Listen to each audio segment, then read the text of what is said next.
Ongi etorri gamer hauntzira.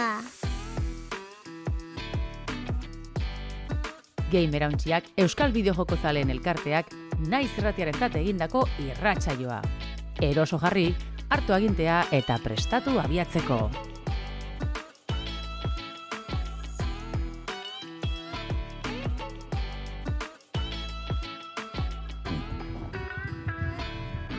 Ongi etorri Gamerauntziaren 6. denboraldiko 17. atalera, guztira irratsaioaren 153. atalera iritsi ga, eta gaur bueltan ga 2026 albisteekin. Badakizue, astero Gamerauntziaren Twitch kanalian astelenetan bostezetan grabatzen dugula, baina gaurkoan, ez da hola izan be, bagatoz, hor gabonetako oporretatik, eta gaur egun berezia da. Hala eta be, betiko orduan, astearte gauetan 12 aurrera, naiz irratian, FM-ean entzuteko aukera izango duzu irratsaioa, eta bukatzeko beti geratuko die irratsaioak, ohiko plataformetan, e-books, pertub eta bestelakotan.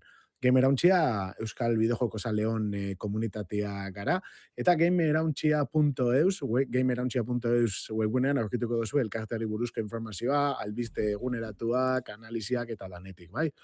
Nei Damian Madinabetia naiz, eta nerekin dare Aritz Odriozola eta Landerun Zueta, haupa urte berrion ze moduz. Hori da, urte berrion barriro. Eta, ondo, opor batatik buelteta, gogorrez, mutxa epatzen dugu egendu moduen, gogortxu eguelti, baina, ia ritmoa hartzen hasten garen bengoz.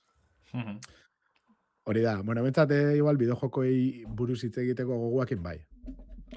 Hori bai, egitze da, igual, gabonak ez dizela justo garari potentiena, da albistek izin emoten dozkuena, baina ja urtia zitxe urtarrien bai hasi gara geusetxuek entzuten, eta adibidez oin dela ordu pare bat, Xboxek itxiozku bere albiste txikitzuet, urtarrien 22 aurkezpena ingo da bela esanez, Xbox Developer Direct deitzen den aurkezpen ingo da barriro, normalien data honetan eitzen da zer da, eta bertan, prentsa guarrien zehaztu dozkuena gaitxik, 3 bideojoku aurkeztuko da bez. Alde batetik, Fableen gameplay bidizioa ikusko dugu. Bigarrenik Forza Horizon 6 ikusko dugu lehenengoz martxan, eurekoan teaser laburtxu bategaz, aurrerapen laburtxu bategaz aurkeztu bien, eta jokagarretasune ikusko dugu lehenengo aldizia izango da. Eta ja Xboxetik urten da, Game Freaken bideojoku barrezi ikusko dugu, hau da Pokemonen garatzaien bideojoku barrezi, Beast of Reincarnation, uste dut, PlayStationen ekainen edo maiatzen PlayStationen State of Play batien ikusi gendu lehenengo hor, nahiko itxurona, zelako Sekiro estiloko atzinozko RPG bat garatzen da biz, nahiko ikusgarri ze. Eta, lehenengo barriro, jokagarretasuna ikusteko aukeri euko dugu. Printzipioz honek 3 egongo dire, baina, zurrunburren arabera beste joku batzuk ikusteko aukeri euko dugu bai, hortik aipatzen da, mutxo momotuen da bizela Fallout 3 remake edo remaster bat etxen, Oblivion egazen bien moduen. Ez dakigu, momentuen ikusko dugun edo ez, baina segurunik aukera politxizengo zen, bigarren denboraldi segaz da bizela ez, telesaiena, horregaz batera estrenetako edo bukatzerakoan, segurunik bai, baina ikusko dugu jazelan datorren, edo beste jokuren bat erakutsiko da ben aurkezpen honetan. Ojalá Fallout 3 eta erostean Lander zuri gustatzizuna New Vegasena, zen ikustet jolasoiei remakea ingabe, remastera bakarrik oso ondo torriko zaiela. Oblivionekin hain zuten bezala. Jokaren oinarria mantendu, baina pixat gaur egun gora aktualizatu. Markataritz, esaten eguan esan, gero oso garesti saltzen ditxola nire ustez, egiten da ben aldaketarako, bentsate daukanak joko zarra, ez dakit, Oblivioni badakit emondotzela beste jokatzeko garai bat bezala, ez dakit zepututaraino jendiak hasi eta bukatuko zeban jokua, azkenean asko ja jolastuta zeukenak hasi eta bukatu, asko pentsatze jat joku praktikamente iguala izan da. Beste goza bada, sekula etzienak animatu eta ontxe, hartu dutzen nahi, oso ondo, baina eske daukanan dako, ez dakit zepututaraino hainbeste merezi da ben. Horrek emotoz niri pena pixkat presio hortan, esaten dut.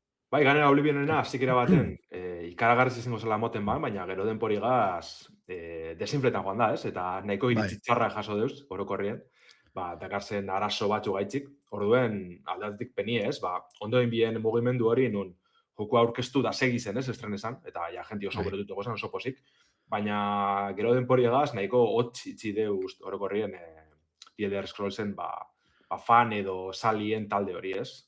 Bai. Pero Ez baita que, gero esaten duzu, bai. Ez esan también. Ba, azkenean, erosten da bena be, ba, igual badala ez, betiko fana, eta orduan, nahi dozu horti diru ataratzea, baina egiten badozu daukanari ja, ba, igual, beste 20 euro gaitik merkeago utzi eta hor, eukiko duzuna da, seguramente, ba, jende gehiago animatuko dana, jolastera, ze, ostra, ba, ni oso salia naiz, badaukat, eta merkeago lagatzen dut, hartzen dut, eta kiston egurra mongotzat, horri igual, eduki asko sortuko data, eta berriak erosiko dabe, ibiliko die, eta eukiko dabe, ez, referentzia hori interneten, eta sortzen, ez dakit, pentsatzen duten zerbait. Desde luego beste modu batera ikusiko neuke, ez, remakeen eta remasteren kontu hau, bat ez bai remasterrena. Ni prezioaz gain esango nuke, Damian dala, jolas bada ibili genunak, nik uste probatu deula remasterra, baina gara, ja jolasa ibilita gaude. Hortaz, Bai. berriro pasatzea papixeta alpergulematik. Ni hasi nitzan, baina gero utzi egin duen denborakin. Hortaz, nik uste horrek ere bere kontran jokatzen dula naiz eta zea izan. Eta bai, igual, esan dezuna, hasi inoiz ibiliztan batentzat, bai, igual prezioa muga bat izan daiteke hasieran ba atzera botatzen duna. Naiz eta, bai, jolasona da, grafikoki hobetu da, baina, hori, prezioa dago, Geilandarrak esan dituna arazoa komentatu ditunak, hortaz, beti... Eta teknikoki ez dakitaren hain optimizatuta. Ze neri beste praktikamente joko guztiak ondo ebiltze jat, pixka goixau ero gutxiago ez, igota grafikoki, baina joku askoz berriagoak eta hobiak, esango neuke hobete biltze jatela, Oblivion remaster hori baino. Ze probatu neban, eta desastre dutza. Eta, ba, ez dakit. Ez dakit, ni nahiko desenkantauta zentzu hortan, ez? Azkenean, bai, grafiko bia die, baina daukan presioakin, daukan grafiko aldaketa, osea, eskaintzen doztanakin, igual ez toz konpensatzen, eta pena bada, ze oso salia izan naiz. Eta Fallout 3-akin aber berdina pasabia jaten. DLC-ak be zuzenean bermasterizatuko ditue? Hori badakigu? Ez dakigu ez dakigu gongo da. Ez dakigu ez, vale. Bai, eske azkenean DLC-ak oso hona bi, Fallout 3-koak, eta hori ikusi dako da. Ja, etxe da bai, ez? Oblivion egaz bide bera jarretxo bien, danak sartu bizan barruen. Orduen, azken finen, ja peina hasitxe, ez? Ben jaukin oinarri hori, Oblivionen aganera, ez? Motor grafiko barini dela, eta ez da belaukiko lan antirik eitzeko. Ba, nik uste bide hori jarretxiko da, bela. DLC danak, espantxiki danak, New Vegas bebai, Skyrim ja ez, imaginita hot. Igual denpori ez ikusten dugu, Skyrimen antzeko zozer bebai, baina... Skyrim onjokan Skyrim saltzen da bilbera, ez? Hori da. Bai. Eta komentatu duzunetatik, Fablek, hola, gogoa ematen dozti ikusteko, ez? Azkenean, hainbeste gozatu nahan Fable lehengo aura, onjokan horren zain gare pixkat, eta ikusiko dugu. Eta pentsatzen dut aritze Forza Horizon begiratu bat emateko gogoakin behongo dala. Bai, hoxe esatera ni joan, bai, Fable hor dago, eta bere garean ikizbozen ibilinitzan Fableen. Baina, Horizon beti izatetena, ez? Japoniako testimurua, lokalizazioa eta atzezki gustatzen, pixa saturatuta nago, baina, nik uste jolas honei oso ondo tortzen zaiola Japoniako automoen kultura hori eta toge kultura hori, eta gogotzu ikusteko bat aurreko Forza nahiko harrigarria zan, eta bain, Japonia beti da toki polita biztara ondo sartzen dena, beraz, abar hori nola induten. Bai, ze ganeratzien lan potenti dau, ez? Estuditxo berbera dau, berez, erdizki esango du, Playground Games dabil hor gorata bera Fablegaz eta Forzagaz, orduan, iaz lan banatu damen lan hori azken finien. Egize da, Horizon 6, eurrekoan jarraipen zuzena izango da segurunik, ez da asko aldatuko, oinarrizek hor dauz eta horreri leku aldatzi ez, kokaleku aldatzi eta baritxasun kitsi batzuk sartzi baino ez da izango berez. Baina, joda, landa be, olako bi proiektu erraldoi eruti hor eskuartien, lan nahikotxu da. Bai. Baina, espore hardu ondo engautela. Forzakin azkenekoak mentzat ondo intzuten, beraz. Bai. Baina, bildurra beti goten da, bai. Arrazoi. Bai, sarreratxo honekin nik uste doia albistetarako pres garela, Hori da. Bai. Albistea! Atal honetan, bideojokoen gaurkotasuna birpasatuko dugu. Bueno, Gabonoak edo egu berriak hobeto esan da, bideojoko artean igaro ditugunaren, urte berrixak badakar estreinaldi zaparradatxo bat, eta Gabonetako kanpaina bukatuta, estudio handixak eta txikixak, argitalpen berrixak ekartzen hasiak die. Frankizia ezagunak eta obra benetan bitxiak bilduta. Urtarrileko bideojokorik interesgarrienak ezagutuko ditugu, Lander? Bai, hori da, nik uste dut justo lehenengo datoskune, bai frankizia ezagunek, bai obra bitxisek hortartin geratzen da. Ze Pathologiken 3. atala, estrenetan da urtarril honetan, alako beldurrezko saga oso bitxi eta oso berezi betana, egiz izan, ez da oso ondo eruan marketing arloaz, asfaltzik ezagutzen duen joku hau, baina konturatu nazen agetxik askok, sale askok, ez da jakin, urtarri honetan ikusko gendunik 3. bideojokue. Orduen Ice Peak Lodge dala beratzen dagoen Errusiar estudizioak, bentset, argitaletxe aldetik edo lan etxie falteiako, bere jokue beste, publiko zabalau baten gana eruteko.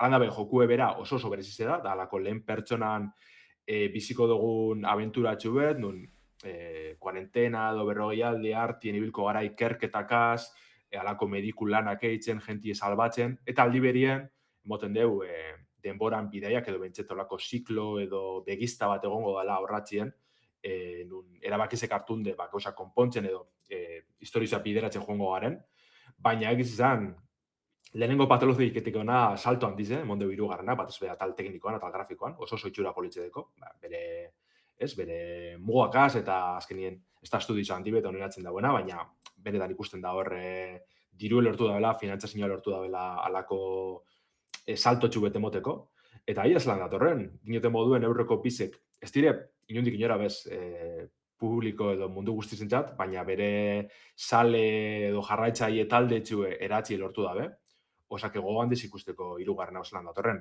PC-erako estreneko da momentuz, ez dakigu beste kontsoletan ikusko dugu, azken finen, sandote moduen, taldiek jauzitzu emondeo atal teknikoan, eta igual beste port batzuk ikusteko aukeri dau, baina urtarrien 9 honetan estreneko da Pathologic 3 PC-erako.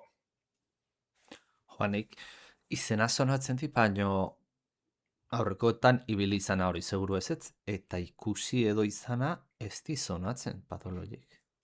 Oso itxusizek ziren eurreko jokuek orokorrean. Honek beste salto txuetan du. Igual ikusi duzu seguru irudien bat hortik, zen ikusti dut batez sare sozialetan edo Redditen nahiko, oihartzu nahiko txuki da, bela? Baina hori, azteko antzik, honek eurrekoakaz jauzi nahiko txu egon du. Kuriosoa. Igual baita... Esan da. Neri be, gameplaya probatzeko gogua emoten da, ez? Esateko haber nondik nora daian. Emoten dago historia puntua daukala, eta gero hori medikuntzan kontuari, berezia. Bai. Pixkat aurrerago urtarriak 15ean, jada erratzaio honetara aipatuta daukagun jolas bat etorriko zaigu, Animal Crossing New Horizons, DLC-a edo izango dugu. Goratu behar da, barkatu, Lander hauzea da, ez? Nintendo Switch Biko edizioa. Leheno bat zeo? Bale, DLC-a ez da. Da, lehenengo Switcheko jolasa, bigarren gorako ateratzen dutela, eta honekin batera eduki gehigarria etorriko dela bertan batera, eta gainera hau debaldeko eguneratzea izango dela jolasa daukaten jende guztiarentzat, baita ere Switch bateko entzat, beraz. Ezan genuen bezala, ez? Nintendo gauza raro ditu, batzutan ez ditu jolasak remaster bat edo zeiten dute kriston prezioa jartzen dio, eta ero bestatzutan olako jolas batei edukia debalde sartzen dio. Hortaz, gauza raroitakoa da, baina posten gaituna debalde sartzea. Eta nik uste, jolas hau, mota hauek gustatzen zaizkioten entzat, marabillat izango dala, ez? Edukia sartzea, porque oraindik ematen dizu ordu gehiagotan animalien irla honetan pasatzeko denbora, eta gainera sentimori gaztatu beharrik izan gabe, beraz, perfecto. Bai, nik uste dut nahiko jokaldi politzea azken finien, ez? Ze, Switch birako bertxinua iragartze bakarrik, bai kosela bere hobekuntzak, azkenien, etikoa ez, bere izmena hobetzen da, aldi bereko jokalari zen kopuru aragotzen dabe, Halako gauza interesgarri, baina txikitsuek sartzen da bez. Igual ez diren nahikoa, ez? Barriro jauzi hori bermatzeko, bai egongo dire batzuk, oso lotuta dauzenak Animal Crossingera eta posik emongo da benak, ez? Kontzela batetik besterako jauzi hori. Karo, aldi berien sartzen baduzun doako eguneraketa dau, ez? 3 puntu bertsinoa da, eduki berzik sartun de eraikinek, pertsonaizek, objektu piloa, karo, hori ja, benetan zabi sartzen barriro gogoa, Switch birako hartzeko, aipatu dut esan berritxasun horregaitzik, eta aldi berien eguneraketiek eta kartzan gauza barrize probetako, ez? Nahiko jokaldi politxe eta kusitxe, zelako arrakazte eukidea ben Animal Crossing honek, nik uste dut arrakazta nahiko txuko dauela Switch bizen bebai. Kurioso hau, Gabonak aurretik ez atera izena, bueno, plazoa dia, baina nik uste dolako batek impactu handi halko lukela Gabonetako porretan jendea ibiltzeko. Baina, bueno. Bai, egiz igual aldi berien, bai Metro Prime lau, igual ez dela, publiko oso zabalantzat, baina egon dire hor kirpin jokuek, ero aparte Switch biziegaz estrene ziren Mario Kart World, Donkey Kong Bonanza, igual horreri beste bultzada bat emona izen jotzia, Gabonetako kampainan, eta oin ja urtia zidala da gauzak lasaitzu izela, txak beste jokutsu beteko gozu, ez da barrize, baina gauza interesgarrizekaz. Igual izen da beste bide bat, ez? Animal Crossingeri bultzada hori emoteko bai. Bai, ikuspuntu horrek zentzu dauka bai. Vale, zer dutzen urrengo jokugaz bagoaz, tamien, hau zure kontu?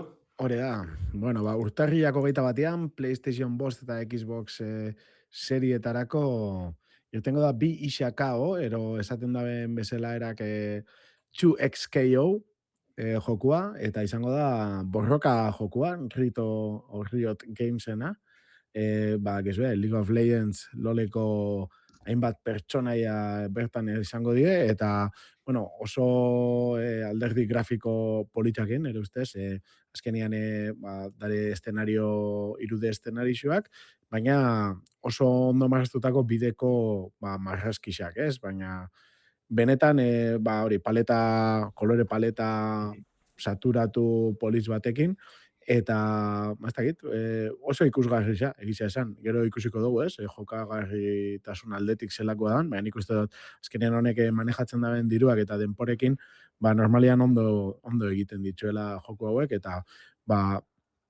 aukera politxa, baton bate borroka joku salia danak, zerbait berria probatzeko, eta hori, Riton produktu berrixa, zure sustu duzue. PC-ko bertzinoak, ez? Pasan urte bukaeran estrenesanak oso iritsi onak batzen deuz. Hortaz aparte, doakoa da ganera, osake, esango txutia, jenti irakartzeko oso horrez deki League of Legendseko pertsonaizekaz. Eta ganera, bueno, moten debetxeko lana kontenta da, zela, PlayStation 5-eko eta Xbox Serieseko bertzino barri hau, bueno, port erdi barri honek, bazkenien plataforma arteko joku gaztatoz, aurrera penak partekatu etxen plataforman artien, orduen, nik uste jentiaren animetako orso horrez dekiela. Ja, doako ezetik gaitxi bakarrik, jente pilara garko dabe. Azken finen, lagunen arteko pike hori, ez? Plataforman arteko lagunen pike hori bermatzi lortzen badaben, gero edukizek sartzen, pertsonaizek, lekuek, txapelketak, azkenien zerbitzuerako joku bedala ulertu behar dabe bai, egin batien. Osake hori zaintzen badaben, erritmoa mantentzen badaben, nik uste dut, urte luzez ikusko dugun joku bedala, 2XKO hau. Lander, komentatu dute zenbat pertsonaia aterako dituzten lehenengo bertzioan, ze League of Legendsen bada demora bat, utzita daukadala, baina bere garaian nik utzi nuenean 120 piko pertsonaia zauden. Bai. Eta, karo, esan dezu bezala, zerbitzu motako joko bat izan da, imaginatzet, pixkanaka jungo jala, pertsonai berriak ateratzen, jolasa. Hori da. Osa, ja berez, 1.0 bertsinoa kaleratute dago, PC-koa egon zan hor apur baten beta bertsinoan, baina igez 1.0 ikusi gendun. Oin datorrena da, kontsoletako portak izango zirenak. Bale. Okerrezpan abien, 10 pertsonaia dauz momentuz, baina adibidez Caitlyn, bueno, ezagunen dala, ez bat ez behar kainea gaitzik, gehitzuko da bela usteot, kontsolatako bertsinioan egaz. Ez dakitz, urtarrein 21 helduko da, apuro berandu hau, baina ja iragartzen hasitze dauz. Osea, laster ikuste dugu. Eta, bai.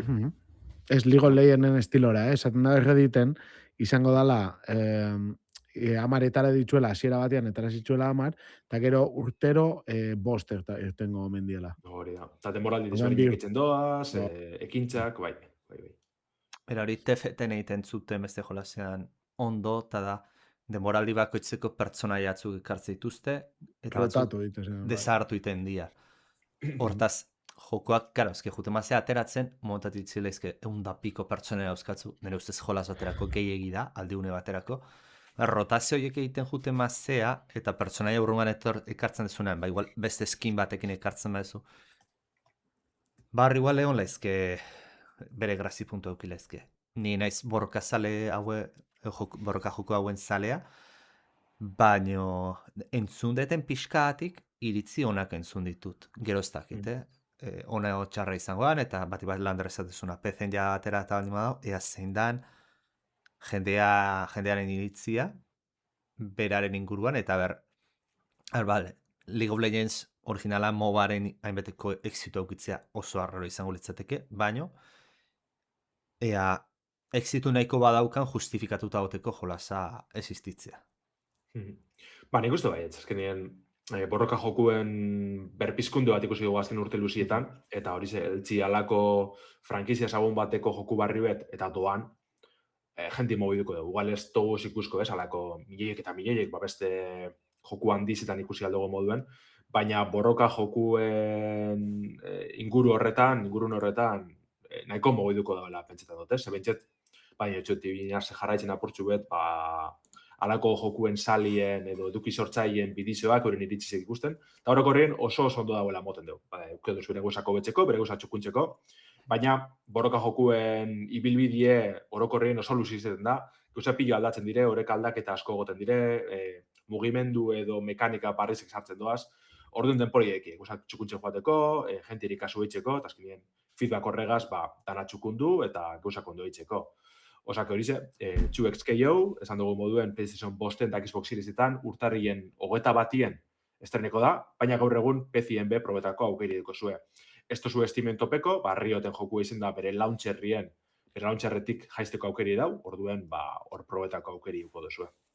Portzeta aprotxatuz eta ez da albiztea baina gauzek txiki bat sartuz, aurreko aten entzun hor, zurmurroa duela, Riot League of Legends bia egiten nahi, ote da.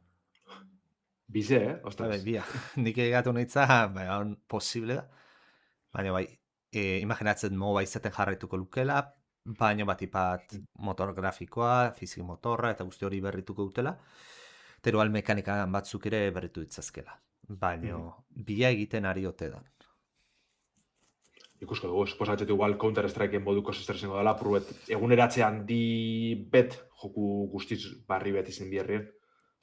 Nik esperot ez gustatzea delako, baina hori izan beharko lukena, porque logikak hori izaten dit. Revoluzio bat egiten badezu orain, arrisko handi daukazu zulora juteko. Eta League of Legends bezalako urrezko oio batek ezin dezu utzi pasatzen. Hortaz. Baita, gara alde epatu dugune, ja, eunda piku edo instaiz madago zen utxo momentuen, eroi eta pertsonaia badeko zuen, karo, joku guztiz barri bet sortzen duzun momentuen horretanak aldatzi, erutie, oso gatza da. Baina, badan egunerak eta dibet horren mantentzi lortzen badozu nahin batien, baina, bintzete, begiradanak erakartzen duzuz, ez? Eta aldi berien jentie, gustura egoten jarretzen du jentiek. Urrengo hilabeteko joku egaz goaz, ze urtarrien ogota bizen, ja aspalditzik ezagutzen dugun Final Fantasy VII Remake Intergraden, hau da, remakeen lehenengo atalan, bertxino barrezek ikusko duguz. Switch birako eta Xbox Seriesetarako kaleratuko dugu Square Enixek. 2021 urtien PlayStationen estrenan esan jokue. Gero apuro berando PC-en ikusi gendun bebai. Eta bertako Intergrade edizio horretako edukizekaz helduko da. Hau da, alako espantzino txiki bete duko dugu, Yuffie ninjiegaz. Eta, azken finen da, FF7 originalan txandakako edo JRPG mekanika horrek alboratute, RPG baten bilakatzen dan remake ikusgarri bet, egiz izan, grafikoki pasada da gaur egun bebai, naiz eta 2021 estren esan. Eta azkeni, balorazio oso lortu bazen bere gara izen, bere bigarren atala Rebirth be ondino gopile dela dinoie, eta Square Enixetik aipatu da bena gaitxik, Rebirth hau, ez dakigu noiz, baina hau belduko da Switch birako eta Xbox Seriesetarako, gaur egun PlayStation 5 eta PC-en dauen joku da. Eta hori bakarrik, 3. atala, ondino iragarritze dau, baina ofizialki ez dakigu ezer horren inguruen, plataforma tanatan estreniko dela aipatu dabe Square Enixetik, osake, probetako goa badeko zuzan, Final Fantasy VII remake honetan sartzeko bai Switchetik edo bai Xboxetik, aukera politxe da, beste bi jokuek be helduko direla ja baieztatu dekogu. Hortaz guztira, 5 zatitan banatuko dute Final Fantasy VII? Hiru izango dira, Ara, 3? Bale. Hori da, bai, 3 atal izango dire berez, eta gero, joku originala, Crisis Core eta alako prekuelak dauz hortik, baina remake 3 ataletan banatute egongo da, bai. Eta hau da, bigarrena? Hau da lehengoa berez, oinoko ez dela aldu izen Switch bira eta Xbox Seriesetara. Bale. Baina ja PlayStationen da bazegona da. Hori da, bai. Bale. Ez que esaten nuen. Ja Bai, ni badazkia beliatzen bi naiz, aterata zaudela PlayStationen Bai, bintzat. bai zirtetzen da nik uste dut Final Fantasy VII bat urtero. Ja.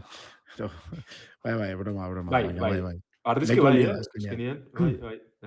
Portakaz eta bertsio barrizekaz, olako zezerrun da, azkenien lehenengo urtezan Final Fantasy VII remake normala, gero Intergrade PlayStation posterako, gero hori PC-erako estren zan, gero Rebirth PC-en, oino honek, azkenien bai. Eta berez, bai, hori da, berez remake eta remake Intergraden artean, orduan dago, bata dala turnoka eta bestia da action eta gero sartu dut zeo gehiago. Ez, remake da berrekiten normala esango dugu. Intergrade da horren behin betiko bertxino izango zena da do, espantzino txu bategaz, DLC bategaz atorrena, hau vale. Yuffie ninjena eta alako usetxuk bai. Osea, que ez tibi gauza desberdin. Ez. Vale. Azken izenakaz da japonerakaz nahiko bai, beti iguala, eta... Azkaraleko sartu Kingdom Heartsen azpitituletan, ze hori da. Bueno, hori ja reiko. Hemen zezaketen, Final Fantasy VII Remake, Part 1, Part 2, Part 3. Ja, bai. Ez, hori izin da aritz, hori... Bai, izan hobeto esan izin dut, azken finen, Final Fantasy bere sale potenti dekoz, orokorrien jarraitzuko da albiztik baina kanpotik ez da bapeserreza jarraitxe, euren izendapenak eta euren deiturak inondik dira bez. Egun berien, hau jausto simple txogo izango dela, baina urtarrien ogota bizen ikusko dugu baitxe Cult of the Lamben azken espantzinoan dize Woolhaven deitzen da, plataforma nagusi guztizetarako alduko da, hau da, PC-erako, zein PlayStation, Nintendo eta Xbox kontsoletarako. Eta, apurbe da, agurre moteko bidie Massive Monster indie taldien txat. Cult of the Land boen dela urte batzuk esten esan, begirada nahiko txurak arritxe, dalako roguelike kudeak eta aksinio bideojoku bet, nun, olako ardi sataniko batzuk gidatuko dugu, gitxi gora bera, ritualak eta bestelakoak nagusi dire bideojokuen, nahiko doltsu da orokorrien, naiz eta estetika atsegin edo ederra deko lamoten da ben, ez da hortik olako ainundik nera bez. Eta, espantzio honetan, bazken finen eduki barzik ikusko duguz, olako edurrezko ingurune barri bet esplore bierko dugu, beste erronka batzuk, boteriek, inboketako geusek gehitzuko duguz, osake, joku originala guztoko dekin entzat, emoten dugu nahiko agur politxe izango dela. Goratzen dit esan dezu bezala, baitare The Binding of Isaac bezala, non ikusten duzu eta ez da bate iluna edo zea, baina gero ibiltzen zea eta gotu batzen zea jolaza dela bastante turbioa, historioa eta... Guztiz.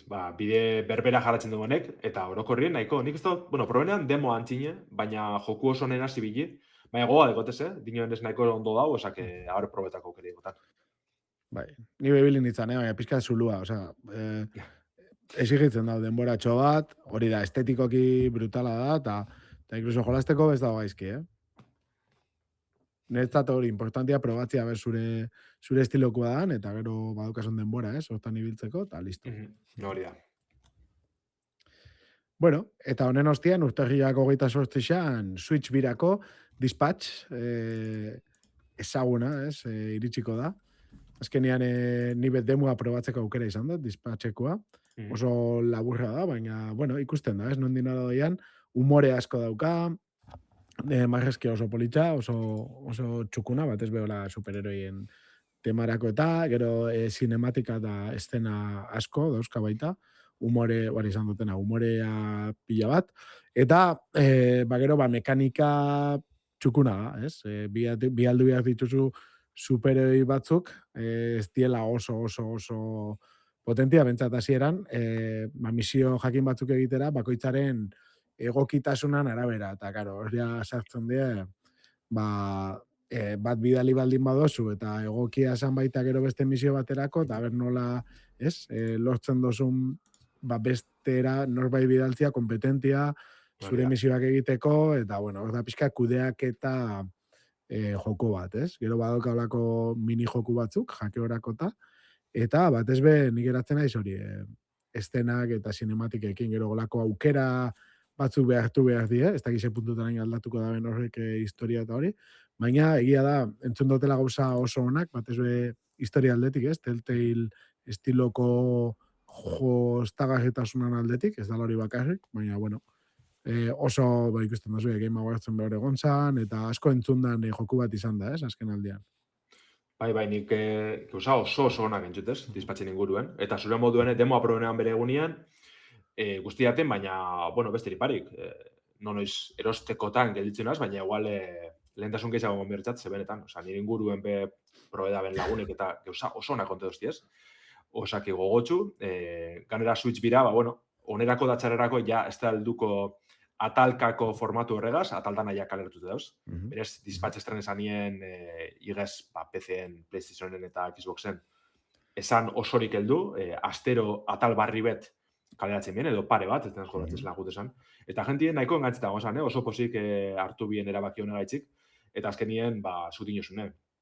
Urteko bideojokuen saririk, bideojoko honenan sarizetan eta nahiko emaitza honak lortu deuz dispatxek, osak Switch birako ongitorriz izango da. Hori da. Eta hori, ez da egitea dozaren, baina demua pixkat kurrito geratu jandari. Bai. Sarreratxu emoteko pertsonalizeri eta apurruten gantzetako ondo dago, baina aldi berien simple geratzen da, esango dugu. Bai, pixka gehiago probatzea eta engantzatzeko aukera ematea, pixka gehiago, izango zen, ordu erdi gehiago eta ja beste gauza bat. Ja, suposatzen da azkenin joku beraz, ez da izango oso luzie bez, ez da? Ez da izan bat ordu deko zen, baina azkenin demoa gazbe jokatu bidezu horregaz, eta ez da izango arreza, ez da hitz. Ja. Beste joku edo estrenaldi poliz bategaz goaz, urtarrien 29 zen, Cairn, deitzen da, bideojoku helduko da PC-era eta PlayStation bostera. Aspalditxe jarraitzen dagoen bideojokutxu da, demoa probetako aukeri eukinuan eurreko azken Steam Game Festian. Dalako eskalatxe bideojoku bet duen, berez emoten dugu hori izango dela ardatz bakarra, apurret mendizek igo, totorrak igo, eta beste riparik, leku politxek, nahiko joko hartasun erlasatzeko baina aldi berien bere erronka puntu egaz, eta bar, hori izango dela moten dugu, baina gero itxura batien beste mekanika eta beste elementu potentio batxekuko duz, batez be historizo aldetik, misterio eta sekretu aldetik. Baina, nahiko proposamen politxala moten dugu, estetika oso derragaz, koloretxue, cel shading estiloa dekola epatu lehike. Baina, igual bere ardatxa edo, eskalatxe sistema nahiko bereziz dela esan lehike. Oso realistie da, eta nahiko saia bai, nik demoan probenean nahitzik kostetxeaten, batez be goratze torre bilintzela sufritzen tutorialien, beste jokalari batzuk ikusten egazan bitxartien. Baina orokorrien, The Game Bakers estudioan joku barrize da, dala Fury zoragarri zen sortzaile dire, osake gogoan dize probetako hau, da moten du nahiko potente etorko dela indizen aldetik urtia azteko.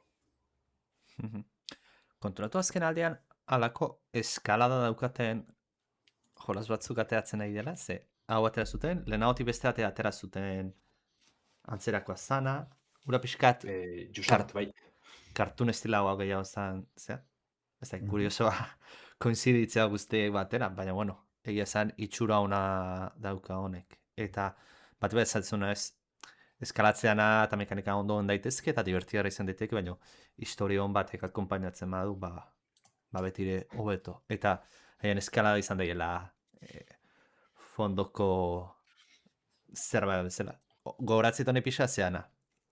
Jendezko Death Strandingen izaten zuna, divertigarria da paketek alde batetik bestean entregatzea. Bueno, hori da kontekstu bat eta atzean dagona. Benetan nire ustez interesgarria historia dela. Honeke agian antzekotasun hori uki ditzake. Azkenean famatu egiten da bat paketek entregatzeatik hau eskalatzeatik, baina benetan gauza ona izan daitekena da atzean dagoen historia. Bai, guztiz. Ia zelan datorren, baina itxura oso politzeko. Mhm. Eta, bueno, urtarrieko aterako ian jolasakin amaitzeko, urtarrian amairan itxiko zaigu, 30ean, Code Vein bigarrena, Bandai Namcok ateratzen duna, eta aterako da PC, PS5 eta Xbox Serieserako, hau da, PC-kei generazio berretako konsoletarako, bueno, Switch biak enduta. Eta, lehenengo Code Veina pixkat ala mauzi izan, baina, bigarrengo saiakera bat eitera animatu da Bandai Namco. Eta, bera nosten du akzioa, anime estetika eta RPG ikutuak. Bate egin izan diet pixkat Souls-like gogoratzen ditula, bai izan daiteke puntu batera baina igual estetika aldetik eta iuntasun horrekin Bloodborne gogoratu dezake, edo baita ere Monster Hunter. Eta aberroan teklakin asmatzen duen Bandai Namcok, ze, bakigu azken aldean bastante modan daudela Souls-likeak, baina From Software nahi, nik izango nuke, ia inok ez diola lortuin aurre egitea. Agian, txinatarra bukon horrek puntu bat izan zuen fama aldetik, baina du daitetz fama, kalitatez lortu zuen From Softwaren agaraitzea, hortaz. Ez da erraza, bakizu optatzen dezula, kasi enperadorean kontra borroka egitea, eta... Bai, nik uste hori pasteinako bada Souls-like estilokoa, baina esango nek gehiza burbiltzen dela Monster Hunterren gana. Eta gauza bera pasteinako adibidez, Nio askontzat Dark Souls japoniarra zan, japoniarra zan, girotxe japoniarra gaz. Eta aldi berien, esan hori, hortik alden dut izan nahikotxu. Horren igual borroka bai alda beukin antzekotasun txiki bet, otan aparte oso zaila direta bar. Baina gero beste mekanika edo beste jokartasun bat dekie joku honek zentsu askotan. Igual Wukong egaz begoza bera pasetan, ez? Ikusten gendun Souls-like bat izango zela, baina gero hortik apurru eta aldentzen zan. Nipo dino probebari dikote eta gogo asko probetako. Ez da, jate gauza bera pasetan Code Vein honegaz, ez da hitz, atxera bota da este gauza asko gaitzik. Baina ia ondo datorren eta bentsete oingo honetan Bandai Namcok joku desentetxoa behitzi izten dozkun, bentseta anime sale horrentzako gozatzeko. Albistikaz, estrainaldizekaz bukatzen dugu, eta igezko azken albiste handizen gana jo nahiot. Ze, 2008 bukatu horretik, berri posgarri bet jaso gendun Team Cherry inditaldien eskutik. Badakigu, Silson, Hollow Knight Silson argitaratzeko hainbat urte bierrezen da bezala. Eta azkenien, Metroidvania ikaragarriz heldu jakun, niretzako igezko jokurik onena izen zana. Baina, ez da maitxu, eduki gehiago datoz Horneten abenturien txat. Lehenengo DLC edo espantzino handize iragarri dabe, Sea of Sorrow, eta, Hornet protagonistien abenturako edukizek zabalduko deusen, edukize izango da. Une barrizek, buruza egizek, tresnak, eta gehiago agintzen dabez, azaldu dabe, egilek euren webgunien argitaratu bien prentxagoar ofizialien. Eta, ingonetan emoten dugu, Horneten abenturak itxasoatara bideratuko dabezela. Zetasun garrantzitsunak isilpien gorde dabez, baina eduki gegarriz estrene baina apurut lehen hau, informazio gehiago eskainiko dabela azaldu dabe, txerrikoak. Dinoenez, hori bai, jokalari guztintzat doakoa izango da espantzinoa, Silson erositxe badekuzun zelan ez, eta aurten ikusko dugu. Historiz aldetik, life loadari lotute egongo dela moten dugu, lehenengo jokutik ezagutzen gendun, elementu bet, Hollow Knighten lori nahiko garrantzitu dena, Silsonen behorri buelta bat emoten jakon, eta bengoan horren sekretutan barrenatuko garela emoten dugu. Ez da, iragarri da ben gauze bakarra, eduki gegarzegaz batera, salmenta datu ebetxi dozku ez. Silsongek 6 milioi ale saldu da bezala aipatzen da, hau abendureko.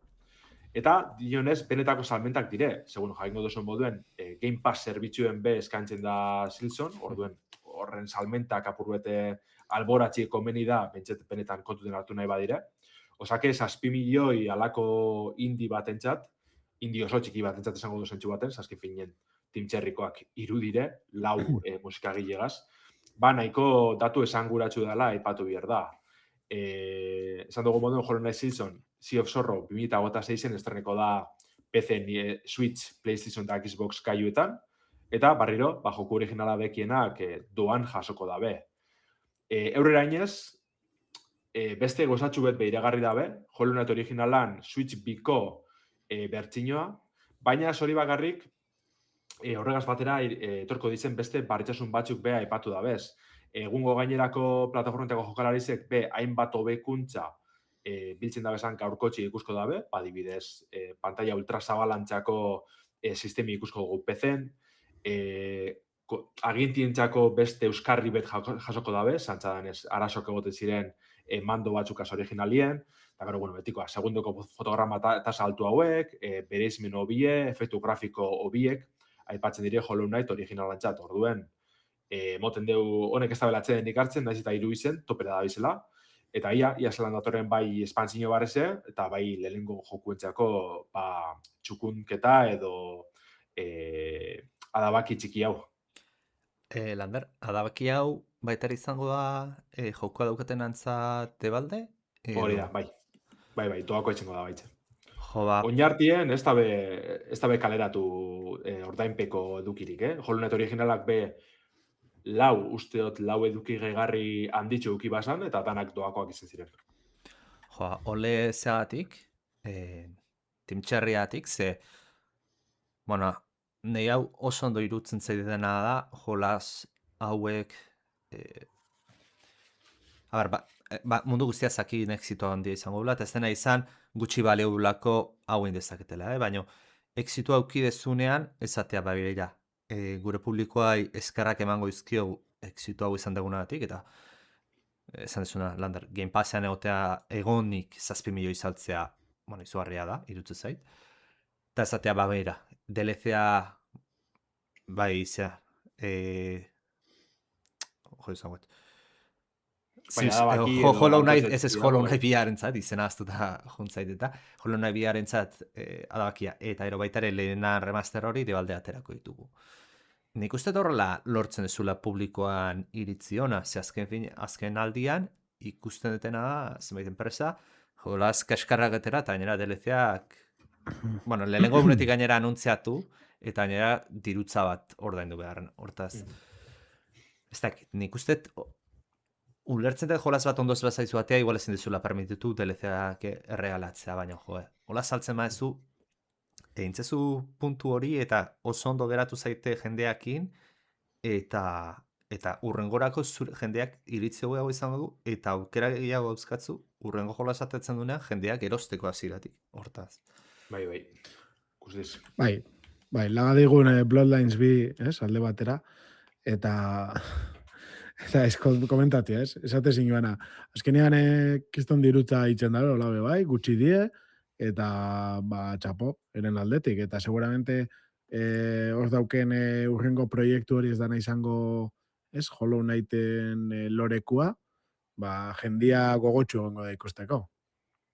Bai, ez dakigu nundi joko da nondino, aipatzen da, beste gauzaren bat inguru da bela, baina ez dakigu dan Hollow Knighten unibertsoan, edo beste gauzagarri bet. Baina, pentsaren dut ondino DLC dospantxino honekaz denporatxu euko da bela, urte batzuk honetan lanien. Ze Hollow Knight originalera baina etxuet, doakoak ziren, baina ziren bapes txikizek, eduki barri piloa gehitzen bien, bai igual borroka barrezekaz, edo batzutan gune edo lore barrez sartunde, eta batez be azkena, God Homena, hori jarratzen bien alako, etxain nagusizen kontra barriro eitzeko bide bat, baina aldi berien etxain nagusi berrizek edo existitzen zirenan bertsino eraberrituek, usapilloa eta pasada bat, azken finen. Orduen, espero dut, Silsongen DLC honek antzeko bidea jarraitzi eta dan hori basur eta lurritxiko da eskuela. Hori da. Kuriosa, Silson atzerapenak izan zituen, eta logiko erutze zai, produktua ondo atera da, niraketela handarrez eta kexarek egon pug edo horrelako zerregatik. Zehaitea, da hain azkar anuntziatzea DLC-a eta gainera debaldekoa, eta ematen du posibleki garaiz iritsiko dela. Así que hori ere beraien alde oso ondo. Betikoa, ez dagoen atzerapenik, jo, Silson ez da inoz atzeratu. Bueno, hori iregia da. Ez bazu inoiz, hori oso ondo intzuten. Ez bazu inoiz Claro. zeiten, jendeatzezuk kejatuko atzeratu indala. Bai, ganera eureka epatzen bina gaitzik hori ze, internetetik urrun egote ziren, ziren ibiltzen gentien kesak eta kritikak entzuten, eta azkenien bardintzien, lasai egon ziren joku garatzen, 7 urtez, eta azkenien gauzak ondo urte jakiz. Nik uste hori dela apurret bidie jarraitzeko, ez?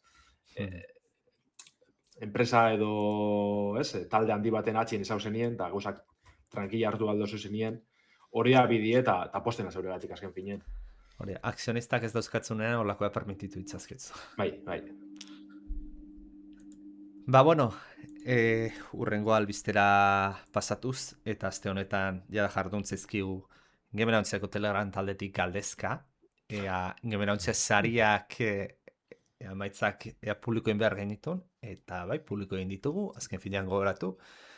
Guk ere urte amaieroro egiten dugula alako sari banaketa bat, bijuko inguruan, bat kategoria proposatuz, eta zuen bozkaketa, hemen ez da egoten beste tokiatzutan bezala jakintzuen komite bat edolakoa, baizik eta botuak zuzenean, eta zuek erabakitzen dezute, komunitateak erabakitzen du jolas honena zein da. Hortaz, hasiko gea lehenengo puntutik, eta da urteko bideojokorik onena. Ba, Game Awards-etan bezala eta beste batzutan bezala Claroscure Expedition 33 izan da, baina oso gertutik, 20 botorekin, eta oso gertu jarraitzen dio Hollow Knight Silksonekik, ze 19 botu lortu ditu, beraz, nik ez nuke esango, bai, boto bateatik irabazlea da, baina ez nuke esango bat dala irabazlea, baizik nik bi irabazle ikuste ditut garbi asko, eta nik uste bi adiala. Era, komentatzeko Steamek bere sariak, mundu guztiak ditu urte bukara, baina Steamek urte bukara nahintzun bere maolako saria, eta Hollow Knightek irabazin zion Claroscure. Hortaz, badirudi, bi jolas hauek oso guztokak izan diala, gero 3. postuan Kingdom Come Deliverance bigarrena dago, 8 boturekin, eta nik uste, importantea hala ez, ze 2008an jolas onak eta asko hondia, eta asko markatzen dutenak, nik uste, ni bintzat pentsatzen un Siltzonek urtea ziren, jarriz, Siltzone, GTA 6a ateratzez bazan, baina Siltzonek iraziko zula sari hau, sorpresat izan zen Claroscure. Baina, sorpresa positiboa ez, ze azken finean Siltzon, nik uste, denok espero genula jolas oso ona izango zala, eta bere mailan dagoen beste jolas bat atera izana, eta Kingdom Come Deliverance bigar ezate dute oso ondo dagoela, lehenengoa baino bastante sobeto dagoela, hortaz, pozgarria da. Eta importantea hori, hiruak dia estudio txikiak eta Hollow Knight landare esan duzela, 3 pertsona gehi musika egia, beraz, hori ere pozgarria da, pixkat baleulako erakusteko betiko konpainiei, beira. Beste erabatera gauzak intitzazketzu, eta sariak, eta salmenta asko lortu, sariak irabazi, eta publikoaren iritzi oso ona izan. Galderatxo bat, Hau Kingdom Come Deliverance bat eta biren arteko salto hori, zue badakizue, ezagutzen dozue, eta gero hori, gomendatzen dau jendeak bira jolastia batera jolastu barik. Badakizue hau? Hori hasi lagundu. Ni saltoena bai entzuot, asko sobeto dagoela bigarrena, eta artez behar rendimendu aldetik, teknologia aldetik, gauzako sondo zailo da bezala bengo honetan. Aparte bai, historize jokarretasune be, nabarren egotu da bezala. Bai, ez dakitz, lehenengo jokatu barik bigarrena nasti emerezi da bera ez. Ni lehenengoan ibil nintzen, baina bigarrengoan ez pendiente haukat, gainera neko merkei irutu zitzen daola Steamen, ez da, 35 euro horrelako zerbait. Eta, beira, pentsatu nun. Lehenengoa gustatu zitzaidan, bakarrik zenbait gauza zauzkan, borroka oso ortopedikoa irutu zitzaidan, eta beste zenbait gauza. Baina egia da, lehenengoak, errendamendu aldetik bere kostatzen zaion PC-ai, baina grafikoki oso polita zen, eta basora junda oso realista zen, benetan sentitzen zinen baso barruan zaundela. Hortaz, bigarrengoan hori mejoratu haute, hori mantendu haute, eta ero borroka mejoratu, historiare hobeago daukala esan entzundet, gehi beste zen bat gauza, baiko daukat ibiltzeko. Beraz, A ver, ez detena entzun da, lehenengoan ibili behartzean, bigarrena ulertzeko. Segida da, ze pertsonaia berdina da. Hortaz, trasfondoa ulertzeko nik usteet komeniko dala lehena jokatuta izatea, gutxienez historioa jakitean nondi joan. Agian, egongo dira YouTubeetik betiko tipikoiek jolasan historioa kontatzen dizu, eta ulertzen duzu, lehenengoan trasfondoa zein dan, eta hartara bigarrena gozatu ezakizu, más o menos jakinik lehenengoa nondi datorren. Eta pertsonea zein den, nondi datorren, zein diran beran motivazioak, eta bar. Vale, egon ez pixkat, ointxe begiratu dute, komentatu duzuenean, oin dago 60 eurora, estimen, baina egia da egon izan dela 30 eurora. Eta izderen idil, eta olako leku batzutan, neko, legalak dienak, badago merkiago lortzea, eta inkluso geogen, DRM gabe, uste 30 eurotan dagoela. Vale, igual behiratu ikusiko anunik zean, estimeko gaunetako merkealdietan. Eta horregon ziteken, jetxita. Hori da. Ba, bueno.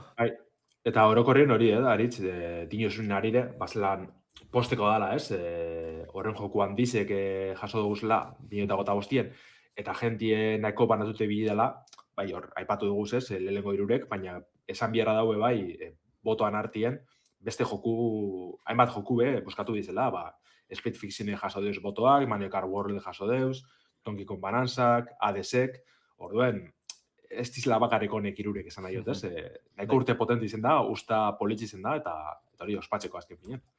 Eta genero asko daude. Claroscuro da RPG-a, Hollow Knight plataforma ba, Kingdom Come RPG-a, Donkey Kong plataforma etare, Hades roguelite bat, Mario Karra, Split Fiction zatikako la kooperatiboa, eta Blueprints puzzleena, osea, errepikatuko da Donkey Kong Bonanza eta Hollow Knight plataforma diala, beste guztiak, desberdinak esango nuke. Eta azteki lantzik justu horrepizen. Hori da.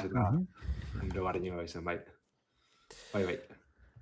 Ba, bueno, pauso bat etxera eginez, eta Euskal Herrira beira jarririk, bi bozkak eta zauden, lehenik eta behin Euskal bideojokorik onena, hau da, Euskal Herrian garatua izan da bideojokoen artean. Eta, bueno, hemen lehenengo 3 postuak izango ditugu, naiz eta, bozkak ere zabalduta egon diren, hainbat jokoren artean, baina, irabazlea Numbra jolasatera da, 27 boturekin, bigarrena Bazterka hori gabeko herria, 14 boturekin, eta hirugarrena Monstro 8 boturekin.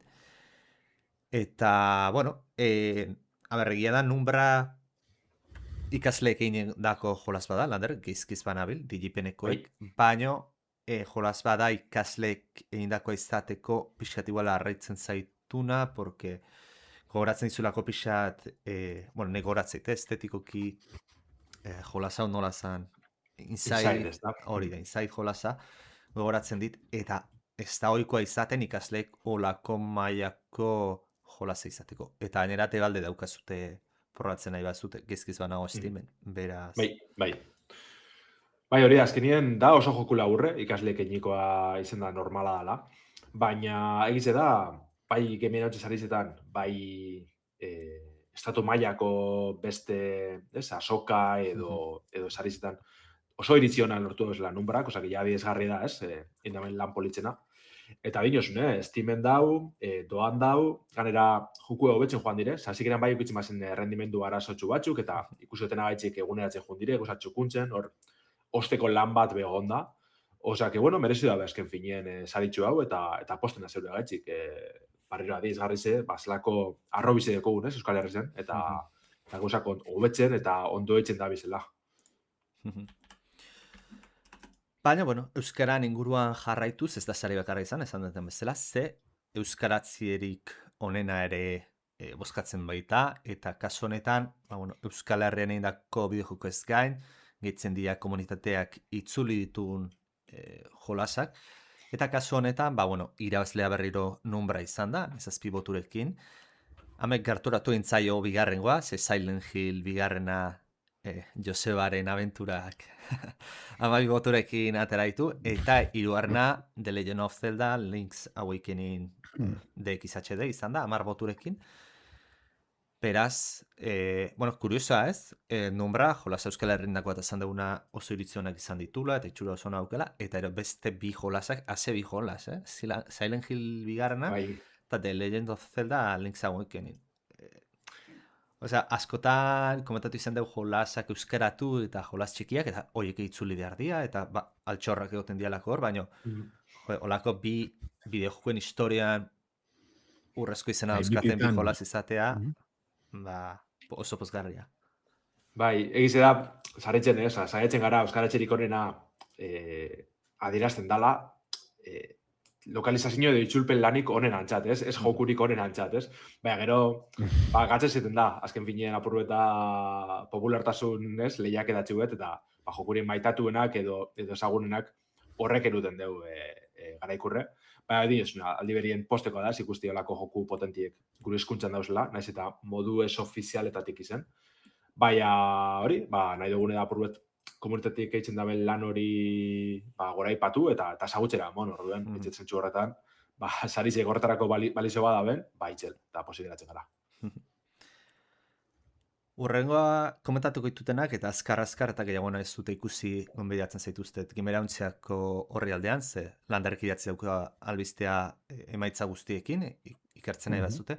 Baina, bueno, titularrak irazlea bakarri izan ditut, adiz PlayStationeko konsolako jokorik onena Claroscur kontsideratu dute jendeak, Nintendo Switcherako Donkey Kong Bonanza, Xboxerako Claroscur berriro ere, PC-erako berriro ere Claroscur, Gaiu mugikorretarako Prince of Persia The Lost Crown, moskatute, jada, aipatu izan dugu konsolea eta PC-erako ere bertzioa oso ondo zegoela, beraz, mugikorretan baldin badago, botu asko dauzka jada ona izateko. Indie jokorik onena, imaginatzen zuten bezala Hollow Knight izan da, naiz eta Adespiak eta Blueprintsek ere bere bozkak izan dituzten, eta multijokalarik onena, Mario Kart World izan da. Split Fiction gertu dauka, baina Mariok, beti tiratzen du pixka gehiago. Eta amaitzeko esan behar duna, eta hemen nik sorpresa eman dut, positiboa, esan behar zute, ze gehien espero dugun jolasa komentatu genuen, aukera batzuk eman genuen zen, eta jendea hiri baita ere aukera zerrendan ez bat zegoen bat idazteko. Eta hiru jolas atera dira, baina lehenengo ez da espero deguna mundu guztiak, ze The Witcher lau da jendeak Gimerauntzian komunitatean gehien espero dugun jolasa, M7 boturekin. Bigarrengo GTA 6 dago, egon bertzun lehenengo iruretan, logikoan bezala, 14 boturekin. Eta ematen du, Resident Evilen zaleak ere, Requiemen zai daudela, ze 9 botu lortu ditu, eta hirugarren postuan sartzea. Nik hau bastante kurioso da, ez? Mundu guztia, toki guztietako galdera guiten denean GTA 6 da irabazten, eta gurean The Witcher lauen zai gaudela ematen du. Komunitate berezia. Lander, galdetzen da norbaitek, dagon joko berenerako boskatutako joko guztien zerren dauda. Jendeak boskatu dituan aukera guztiak, hori ikustia, ero agitaratzeko aukerarik egongo litzateken, ez? Ez dago esusterik arrebitziren bat ikusteko, zake orokorrien nahiko, ez eta boskasko egon diren, izenburu edo bideojoku nagusizek dire boskatu izanak. Egiz da aurreko urtetan bai egon dela igual betian ikusten den baten bat hor berezitxue edo joku txikiren bat, baina oingoan ez da pase justo.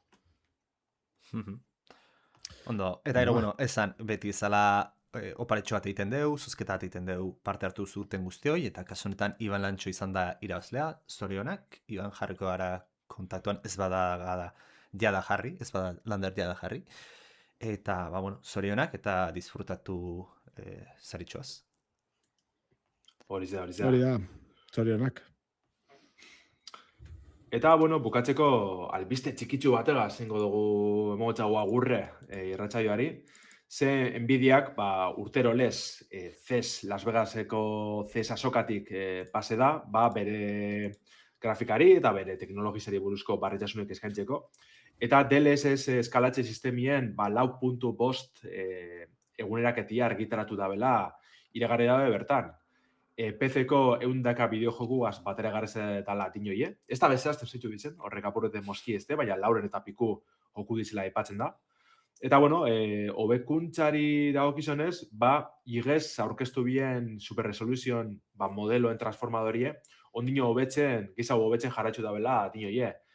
Zer dakar honek, ba, irudizen kalitatien nabarmen hobetzen da DLSS erabilitze, egonkortasuna aragotzen da, ghosting murrizten da, ertzak leundu, probatu da benak, dinoenez, jauzize oso nabarmena da laugarren bertinotik 4.5-era, ba, erabilitze euren preset edo aukera orokorrak, ba, ez da, orekatue edo errendimentue kalitatie, sortu zadezberdinek jarri geinkez, ba, gure errendimenduen arabera. Bat inoenez 4.5 honegaz, irudizen kalitatea asko hobetzen da, eta badauz horre, adibide batzuk, eta ikusten da zelan, ba, irudize garbizago ikusten da, naiz eta oso bereizmen bajuen gabizen, eta alako guzetxuek, orduen, ba, posteko asentxu horretan. Eta bai izan behar da, zorionez, eta honek arritxu ez dala txartel grafiko barri zinetxa bakarrik.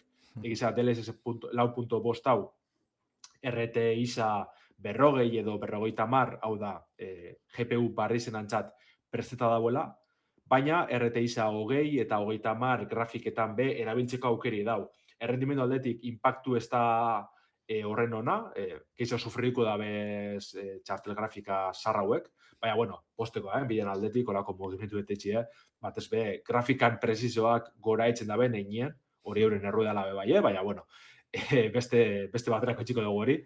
Eta, bueno, horretaz aparte, multiframe generation ezaugarri segaz be, hainbat hobekuntza epatu da bez, igez aurkeztu bien teknologize da, eta hau be evoluziontan doa, hobetzen doa, gauza interesgarria gehitxute.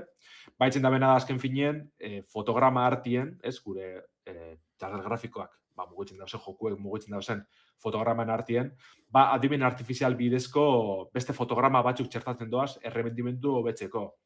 Antzineko lehenengo frame generation egaz, fotograma bakarra gehitzen zen, igez aurkeztu bien multiframe generation egaz 3, eta aurtengo bertsio barri honegaz, dynamic multiframe generation ditxu duzien egaz, 6 fotograma txertatzen da bez. Orduen, ba, bueno, gauzi errendimentue nabarmen hobetzen dala moten deu, eta ba, grafika zoritzarrez ez sumiekaz, barrezen dakaz, ze hau ja bakarrik RTIsa 50 serietzako da bakarrik, baina errendimendu ba, asko betzekoaz, eta itxuraz ba, hori zengo da bideojokuen etorkizune batez be PC-ko esparruen.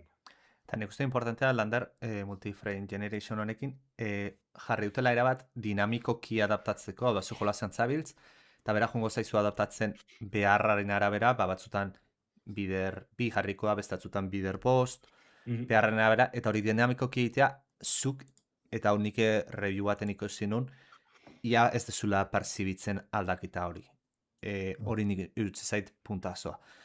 Eta biharren puntua, eta hau, inkreibila ez nun pentsatzen bizio osoan esango nula, baina oso ondo Nvidiatik 5.000 eta 4.000 serietan sartzea logikoa zen, baina 2 eta 3.000 serieko familian ere jartzeatik, nahiz eta impactu berdina ez duten izango.